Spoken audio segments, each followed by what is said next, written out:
Today I am A.L. Amir. Today we are going to deal with who is responsible for additional costs and in delay resulting from unforeseen bad ground conditions, the employer or the contractor or the subcontractor. Introduction. There is a possibility for disputes resulting in unforeseen bad ground conditions.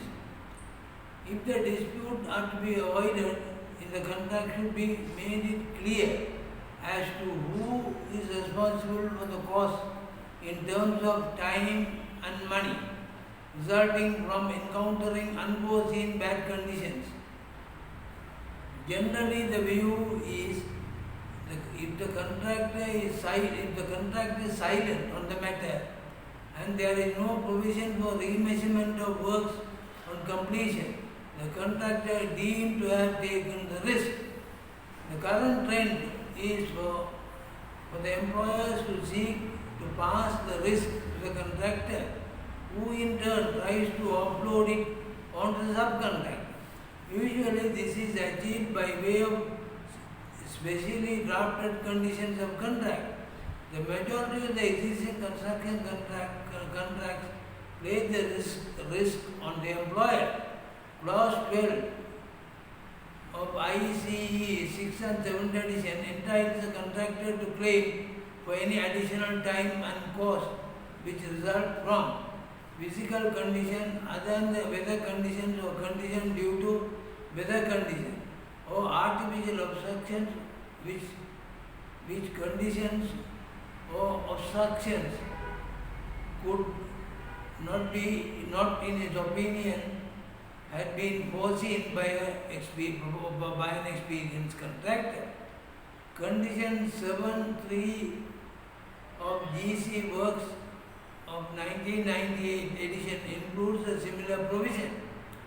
The engineering and construction contracts provides under clause 61 for encountering of physical conditions to be a compensation event. To qualify the physical condition must be within the site, not weather conditions, those which an experienced contractor would have judged at the contract date to have such a small chance of occurring that it would have been unreasonable for him to have allowed for them. The Dubai Municipality Conditions of Contract deals with unforeseen conditions as follows. Clause 12. If, however, during the execution of the works the contractor encounters physical obstruction or physical condition other than climatic conditions on site, which obstruction or condition were, in his opinion, not foreseeable by an experienced contractor, the contractor shall forthwith give notice there to the engineer with copy to the employer. Notwithstanding the foregoing, if the contractor intends to claim any extension of time to which he may consider himself entitled or additional payment pursuant to this clause, shall give notice thereof to the engineer with a copy to the employer within 28 days after the event giving rise to such a claim as first arisen.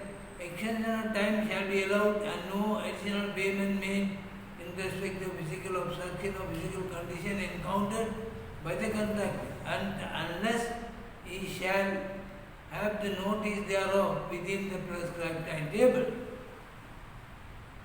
Notice is dealt with the following manner. Clause 112.3. The contractor shall specify the exact nature of the physical obstructions, physical conditions encountered in any notice given under subclause 12.2.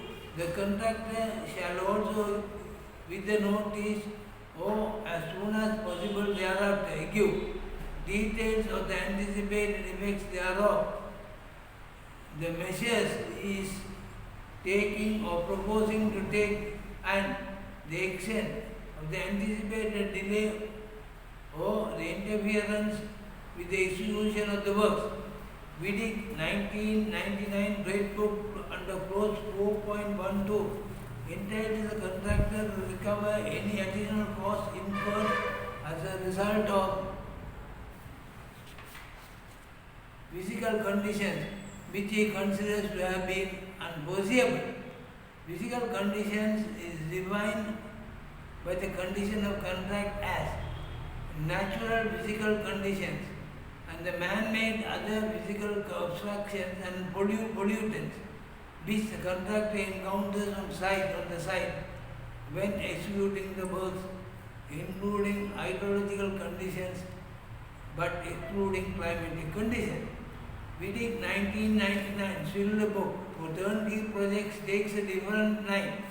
Under clause 4.12 makes it clear that the contractor is to take the risk and include in its price for any unforeseen difficulties or cost except or otherwise stated in the contract. This position of Wittig is a deviation from the normal regarding the sharing of risk. Wittig's justification for moving away from the traditional approach was to observe that many private finance employers needed great certainty of the final price and the completion date and are prepared to pay a premium to the contractor in return. Wittig says it's simply responding to the market demand. JCT firms are silent on the matter, probably because most of the works will be above ground. In the case of Humber Oil Terminals Trustees Limited versus Harbour and General Works Stephen Limited 1991 appears to have extended the contractor's facility for levying a claim under clause 12.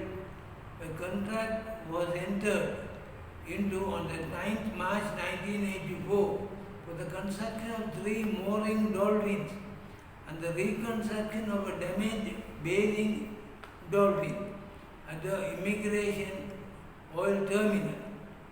Humber site, for the purpose of carrying out the work, the contractor used a jack-up barge equipped with a 300-ton fixed crane. While the crane was lifting and slewing a large concrete soffit in order to place it on the piles which had already been prepared, had the barge lifted, became unstable and collapsed. Considerable loss and damage resulted. The contractor claimed that the collapse of the barge was due to encountering adverse physical conditions which could not reasonably have foreseen by an experienced contractor and therefore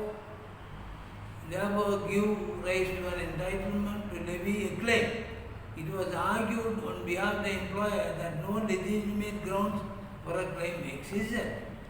They contended that clause 8.2 applied, under which the contractor was required to take full responsibility for the adequacy, stability and safety of all site operation and methods of construction. The problem arose, it was said, due to failure on the part of the contractor to comply with this requirement as per the contract. The arbitrator, in deciding those whose argument was correct, had established that the reason for the collapse of the barrage. He came to the conclusion that the collapse was caused by the large moving from an initial small settlement of soil 5 centimeters to a substantial large settlement of nearly 20 centimeters or 30 centimeters, at which point the stability of the barge was such that further and progressive collapse occurred. He decided that the settlement was caused by adverse physical conditions which could not have been foreseen by an experienced contractor and hence gave rise to a claim under clause 12. On appeal, the court held that the arbitrator award was correct. Summary: unforeseen background condition is certainly a risk element. Which party is to contract is responsible for unforeseen bad ground conditions should be made clear by the express terms of the contract. The ICE 6 and 7th edition, DC Stroke Works 1 1998, FIDIC Engineering and Construction Contract, and Dubai Municipality Conditions of Contract, all examples of standard forms of contract which places the risk of unforeseen drought conditions, bad ground conditions to the employer. If the contract is silent on the matter, then there is no provision for remeasurement. The contractor will normally be deemed to have taken the risk. This is particularly relevant to lump sum design and contract forms of procurement. Thank you.